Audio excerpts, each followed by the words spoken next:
पहले दोस्ती थी, फिर जलन हुई और फिर शुरू हुआ एक ऐसा रास्ता जहाँ दुआ के जाके सिर्फ मंत्र जपे जाने लगे। एक अनजान बाबा, एक यक्षिणी का वादा, एक बलि और एक सौदा, सिर्फ बर्बादी का।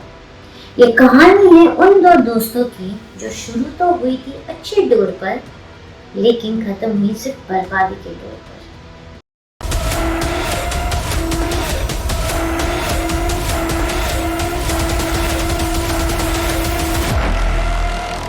Om Namah Shivaya, Namaste, and hello, this is Sharvari Mara. Welcome back to my channel. If you like my videos, please like, share and subscribe to my channel. Don't forget to hit the bell icon.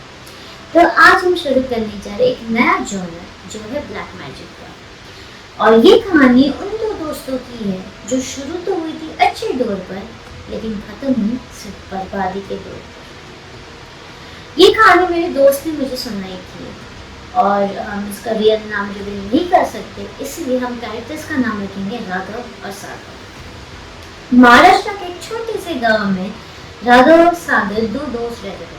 बचपन से बहुत अच्छे दोस्त थे, best friends थे। साथ में हर चीज करते थे, खाना खाना, घूमने जाना, खेलने जाना, स्कूल जाना। लेकिन जैसे जैसे बड़े होते गए उनमें दूरियां आने लगी। क्यों? क्योंकि सागर एक अमीर खानदान से आता था, वही राघव मिडिल क्लास फैमिली से था।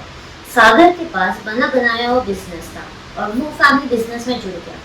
वही राघव मिडिल क्लास फैमिली से आता था और वो सिर्फ नौकरी करता था और उसके पास इतने पैसे नहीं थे कि वो हर ज़रूरतें पूरी कर पाए अपनी फैमिली की। उस पर रिस्पॉन्सिबिलिटीज आ गई अपनी फैमिली की, बच्चों की, बीवी की, पेरेंट्स की, सब की। और वो इतना फ्रस्ट्रेट हो गया था कि उसको किसी भी तरह पैसे कमाने थे, अमीर बनना था।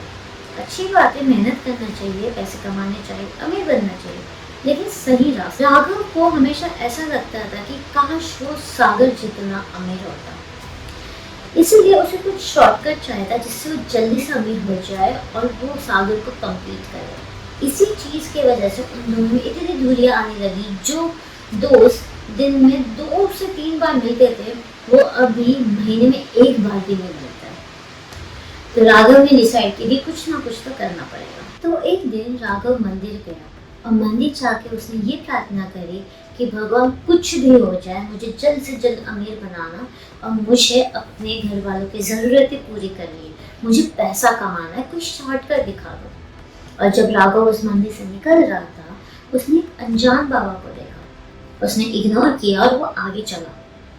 तब बाबा ने भरी आवाज़ में उसे देखते हुए कहा, जो चीज तुझे एक क्रिया से मिल सकती है तो तू भगवान से क्यों पूछ रहा है? राघव को समझा नहीं कि बाबा ने ऐसा क्यों बोला। राघव मुड़ा और उसने पूछा, क्या कहा आपने? बाबा ने फिर से बोला, जो चीज तुझे एक क्रिया से मिल सकती है तो तू भगवान से क्यों पूछ रहा है? राघव ने बाबा से बोला कि कौन सी चीज, कौन सी क्रिया? तो बाबा ने कहा, तुझे अमीर बनना है ना, पैसे कमाने ना, तो वो एक पूजा से हो सकती है, तो भगवान को क्यों पूछ रहा है? राघव को लगा कि बाबा ही है जो उसकी मदद कर सकता है। तो राघव ने बिना सोचे समझे बाबा को कहा कि बाबा, मुझे वो क्रिया करना है, मुझे अमीर बनना है, मुझे पैसे कमाना है, आप जो करो बोलोगे वो करने को रेडी हूँ। तो बाबा ने बोला, ठीक है, परसों पूर्णिमा की रात है, पूर्णिमा की रात को ये सारी सामग्री लेके आना और इसी मंदिर के पास मिलना, लेकिन रात के 1:30 बजे। तो राघव बोला, ठीक है, मैं आ जाऊंगा। पूर्णिमा की रात को राघव गया सारी सामग्री के साथ, बाबा को मिला और बाबा ने जैसे जैसे कहा उसने वैसे वैसे किया। बाबा ने उसको निर्वस्त्र किया और उसे वही उठाया और उससे बोला कि कुछ भी हो जाए अपने आंखें नहीं खोलना जब तक मैं ना कहूँ। तो राघव बोला, ठीक है, क्योंकि उसे तो अमीर बनना था। तो राघव ने वैसे ही किया जैसे बाबा ने बोला। बाबा ने सारी क्रियाएं करी और उसको एक पानी दिया, एक तांबे के लोटे में पानी दिया और बोला कि ये पानी पी लो और 1 महीने के अंदर तुम्हें ऐसी जॉब लगेगी, उसके बाद तुम्हारी तरक्की ही तरक्की है। राघव खुश हो गया, उसने जो दक्षिणा लेना था वो दे दिया, पानी पी लो और चला गया। 1 महीने के अंदर उसे अच्छी जॉब मिल गई। 3 महीने के अंदर उसका ट्रांसफर हो गया बड़े शहर में और 1 साल के अंदर उसने इतने पैसे कमा लिए थे कि उसने एक मकान भी खरीद लिया था, एक बंगलो बनवा लिया था गांव में। फिर धीरे धीरे और तरक्की होने लगी और अच्छा कमाने लग गया। फिर सागर को ये बात पता चली कि राघव ने घर बना लिया। पहले तो काफी अच्छे दोस्त थे, राघव सागर को सारी बात बताता था। बड़े होने के बाद थोड़ी दूरियां हुई, लेकिन दोस्ती तो फिर भी थी।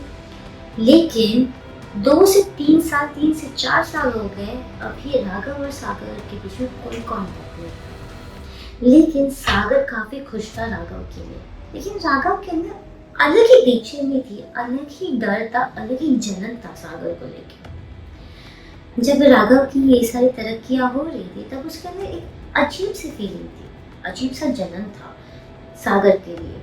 लेकिन सागर बहुत खुश था। जैसे उसे पता चला कि राघव ने घर लिया है, उसने सोचा कि अभी तो अब मुझे मिलना ही पड़ेगा। लेकिन सागर जब भी राघव को कॉल करता, तो या तो उसका कॉल काट देता, या तो स्विच ऑफ कर देता, या तो बिजी आता। कंप्लीटली दिख रहा था कि राघव सागर को इग्नोर कर रहा है। लेकिन वही सागर बहुत ही ज़्यादा खुश था कि मेरा बचपन का दोस्त इतना तरक्की कर रहा है, और उसने डिसाइड किया कि बिना बताए राघव को मिलने जाए।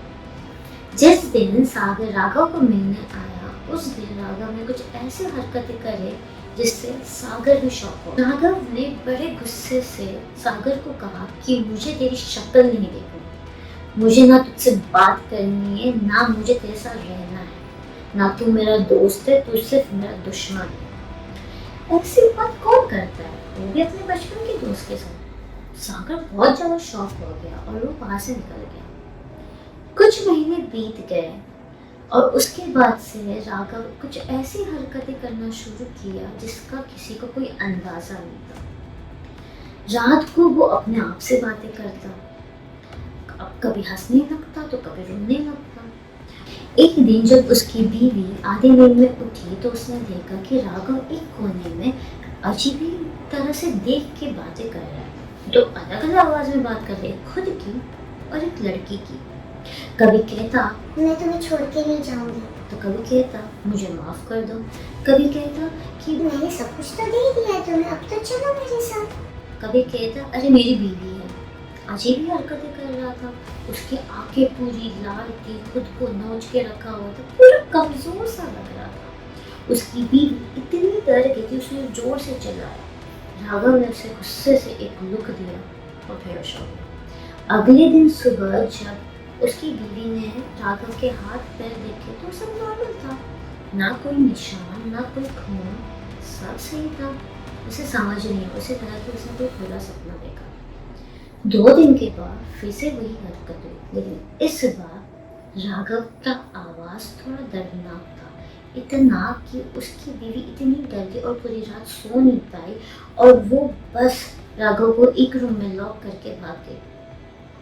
उसने अपने सास ससुर को बताने की कोशिश करी, उसके माँ बाप को बताने की कोशिश करी कि राघव ऐसा हरकतें करता, लेकिन कोई विश्वास कैसे करता, क्योंकि सुबह होते ही वो एकदम नॉर्मल हो जाता।